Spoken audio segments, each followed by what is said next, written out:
ನಮಸ್ತೆ ಮೇಡಮ್. ನಮಸ್ತೆ. ಎಲ್ಲಿಂದ ಬಂದಿರೋದು? ಹರಿಹರಪುರ. ನಿಮ್ಮ ಹೆಸರು? ಸುವರ್ಣಕೇಶವ ಅಂತ.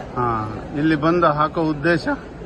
ಇಲ್ಲಿ ಮಂತ್ರಾಲಯಕ್ಕೆ ಹಾಕೋ ಉದ್ದೇಶ ನಮಗೆ ಒಂದು ಗುರುಗಳ ಆಶೀರ್ವಾದ ಸಿಕ್ಕಲಿ, ದೊಡ್ಡ ದೊಡ್ಡ ರಂಗೋಲಿ ಬರೆಯೋಕ್ಕೆ ಶಕ್ತಿ ಬೇಕು, ಗುರುಬಲ ಬೇಕು, ಹಾಗಾಗಿ ಆಶೀರ್ವಾದ ಸಿಕ್ಕಲಿ ಅಂತ. ಎಲ್ಲೋ ಮಾಳೂರು ಅನ್ನುವಲ್ಲಿಗೆ ಗುರುಗಳು ಬಂದಿದ್ರು. ಆಗ ನನ್ನ ಪರಿಚಯ ಹೇಳಿದ್ರು, ಇವರು 5 ಎಳೆ ರಂಗೋಲಿ ಬರೀತಾರೆ ಅಂತೆಲ್ಲ ಹೇಳಿದ್ರು. ಆಗ ಗುರುಗಳು ಒಂದ್ಸಲ ಮಂತ್ರಾಲಯಕ್ಕೆ ಬಂದು ಸೇವೆ ಮಾಡಮ್ಮ ಅಂತ ಹೇಳಿದ್ರು. ಹಾಗೆ ನಾನು ಅಲ್ಲಿ ಪ್ರೇಮಕ್ಕನ ಹತ್ರ ಹೇಳ್ತಾ ಇದ್ದೆ, ನಾವು ಒಂದು ದಿವಸ ಹೋಗೋಣ ಅಂತ. ಅವರ ಆಶೀರ್ವಾದದಿಂದನೇ ನಾವು ಇಲ್ಲಿ ಬಂದಿದ್ದೀವಿ. ಇವರು ಸಾಗರದವರು ಮತ್ತು ಇವರು ಮಾಳೂರು.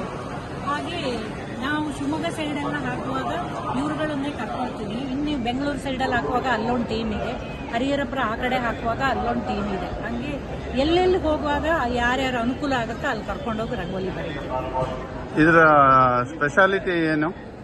ಇದು